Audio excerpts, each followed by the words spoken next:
Assalamualaikum warahmatullahi wabarakatuh. Sebelumnya, kami dari kelompok 8 izin mempresentasikan hasil diskusi kami tentang analisis drama dengan pendekatan feminisme. Sebelum masuk ke pembahasan, alangkah baiknya kami memperkenalkan diri terlebih dahulu. Saya Usilandari dengan NPM 225030021 yang akan menjadi moderator pada presentasi kali ini. Dan ditemani dua rekan saya yaitu Saya Revi Salawanti Ramadhani dengan NPM 22503022. Dan saya Adi Jiran Mansyurudin dengan NPM 22503007.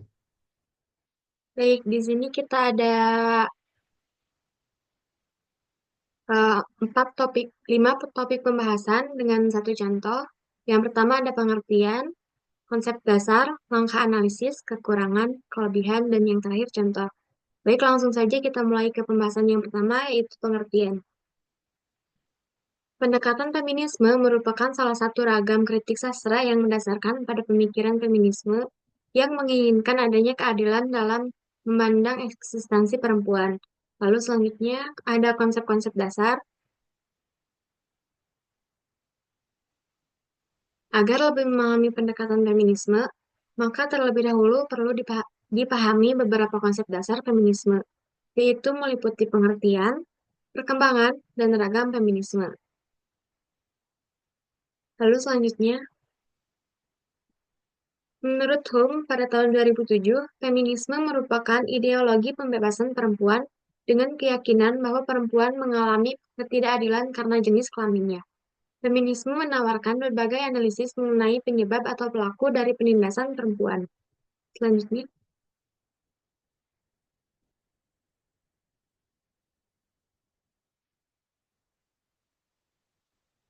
Selanjutnya ada perkembangan dan ragam feminisme. Perkembangan penyebaran feminisme telah memunculkan istilah feminisme gelombang pertama, feminisme gelombang kedua, feminisme gelombang ketiga, dan postfeminisme.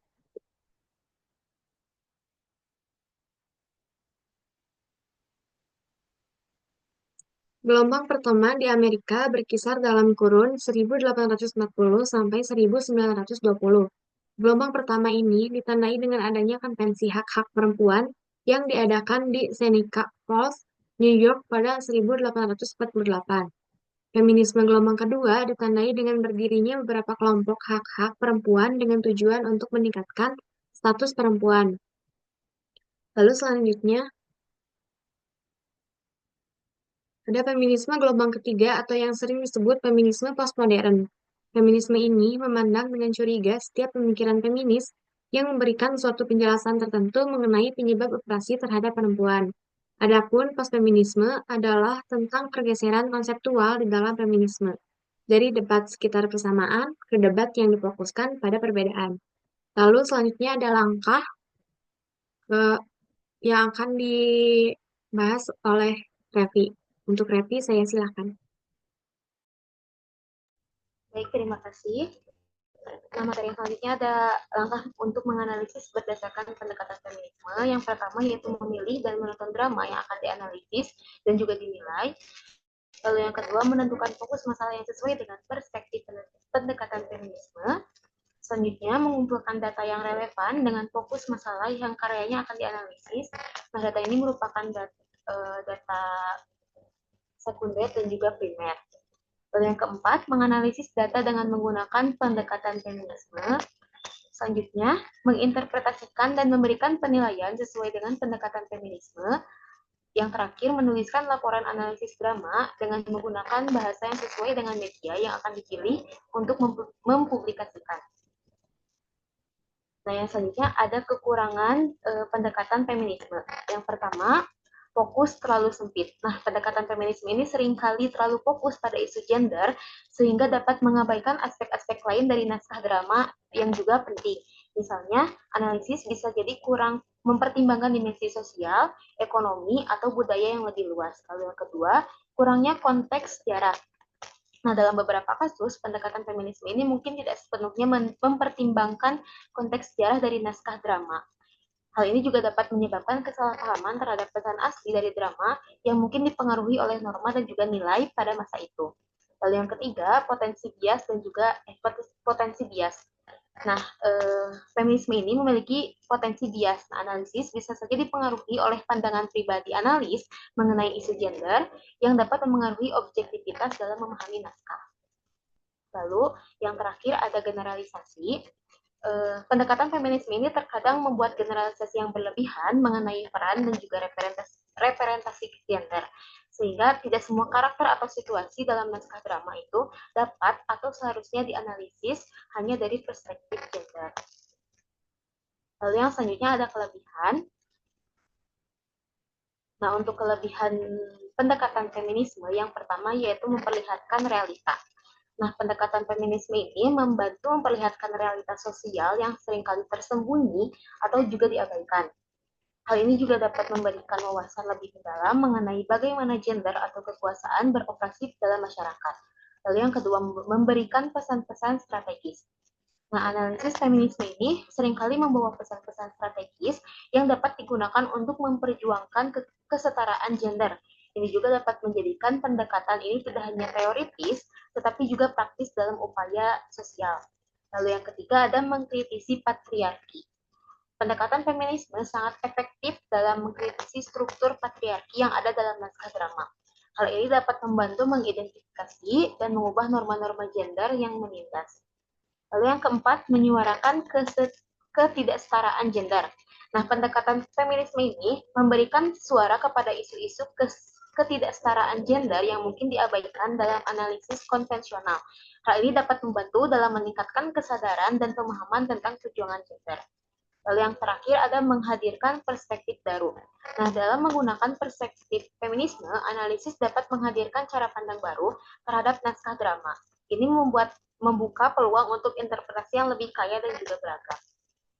Selanjutnya saya kembalikan kepada moderator.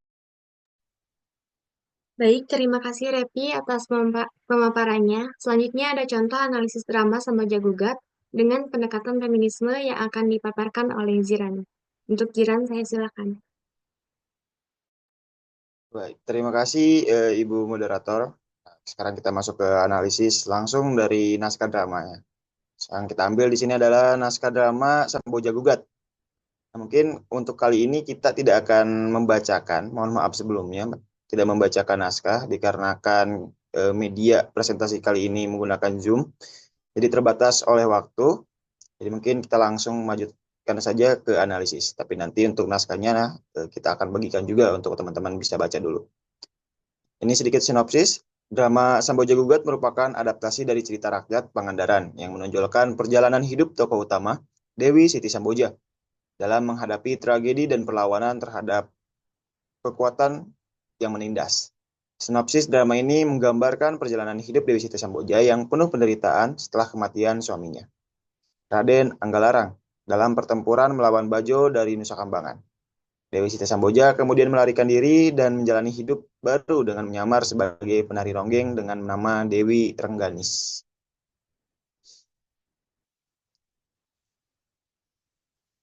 Oke, kita mengambil naskah ini juga agar relevan gitu, karena di sini tokoh utamanya adalah perempuan dan feminisme itu emang berfokus pada perempuan atau kewanitaan. Di sini ada penggambaran tokoh utama dalam perspektif feminisme. Tokoh Siti Samboja dapat dilihat sebagai simbol kekuatan dan ketahanan perempuan. Meskipun mengalami penderitaan luar biasa setelah kehilangan suami dan hidup dalam pengasingan, ia mampu bertahan dan membangun identitas baru. Penyamarannya sebagai penari ronggeng, simbol kebebasan perempuan dalam budaya tradisional, menunjukkan usahanya untuk melawan batasan-batasan sosial yang dipaksakan oleh masyarakat patriarki. Drama ini secara tidak langsung menggambarkan perlawanan perempuan terhadap penindasan dan kontrol lelaki.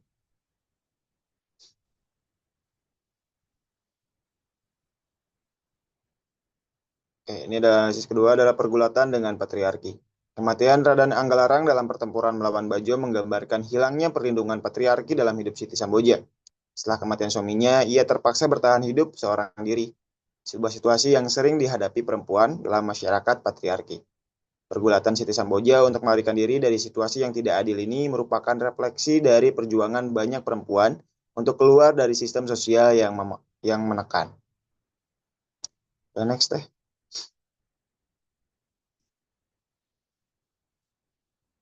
Ada identitas dan transformasi. Siti Samboja berganti identitas menjadi Dewi Rengganis dan hidup sebagai penari ronggeng, sebuah simbol transformasi dari perempuan yang tertindas menjadi perempuan yang mandiri. Dalam konteks feminisme, perubahan ini menunjukkan kemampuan perempuan untuk mendefinisikan ulang peran mereka dalam membebaskan diri dari norma-norma yang mengikat. Pilihan menjadi penari juga menyoroti tema kebebasan, karena ronggeng sendiri dipandang sebagai ekspresi kebebasan seksual dan kemandirian dalam budaya Jawa.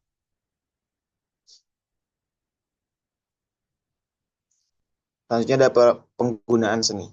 Penampilan Siti Samboja sebagai penari ronggeng dapat dilihat sebagai bentuk perlawanan artistik terhadap sistem yang mengekang perempuan. Sebagai seorang penari, ia memanfaatkan seni sebagai medium untuk mengekspresikan dirinya dan melawan penindasan sosial yang ia alami. Dalam perspektif feminisme, seni sering dianggap sebagai cara bagi perempuan untuk menyuarakan pengalaman mereka yang seringkali diabaikan atau ditekan oleh masyarakat.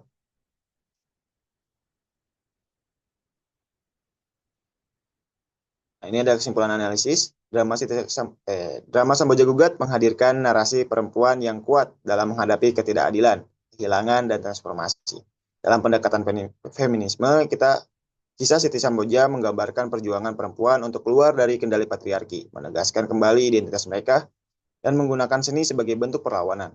Dengan demikian, drama ini tidak hanya mengangkat cerita rakyat, tetapi juga mengusung pesan relevan dan dalam konteks modern mengenai pemberdayaan perempuan. Kita bisa simpulkan gitu dari drama ini yang kebanyakan berfokus pada Dewi Siti Samboja tentang kehidupan Dewi Siti dan perjalanan hidupnya. Bagaimana kita melihat secara feminisme atau melihat dari sudut pandang perempuan, dan itulah hasil analisis kami. Mungkin sekian, saya kembalikan kepada moderator. Terima kasih. Baik, terima kasih kepada Jiran yang telah memaparkan materinya. Alhamdulillah telah selesai sesi presentasi dari kelompok kami. Dan kesimpulan yang dapat kami ambil adalah, pendekatan feminisme dalam kritik sastra berfokus pada pencarian keadilan bagi perempuan dan menyoroti eksistensi mereka dalam karya sastra. Untuk memahami pendekatan ini, penting untuk mengenali konsep dasar feminisme, termasuk pengertian, perkembangan, dan variasinya. Kelebihan pendekatan ini meliputi kemampuan untuk memperlihatkan realitas sosial, memberikan pesan strategis, mengkritisi struktur patriarki, serta menyuarakan isu ketidaksetaraan gender dan menghadirkan perspektif baru. Namun ada juga beberapa kekurangan, seperti fokus yang terlalu sempit, kurangnya konteks sejarah, potensi bias, dan generalisasi yang bisa mengaburkan pemahaman yang lebih luas. Dengan demikian, pendekatan feminisme dalam kritik sastra tidak hanya menyoroti isu-isu gender, tetapi juga mendorong pembaca untuk melihat realitas sosial yang lebih kompleks. Baik teman-teman, sekian presentasi dari kelompok kami. Mohon maaf bila ada kekurangan ataupun kesalahan, dan jika ada yang ingin ditanyakan atau didiskusikan, kami persilakan untuk menuliskannya di kolom komentar. Terima kasih atas perhatiannya. Wassalamualaikum warahmatullahi wabarakatuh.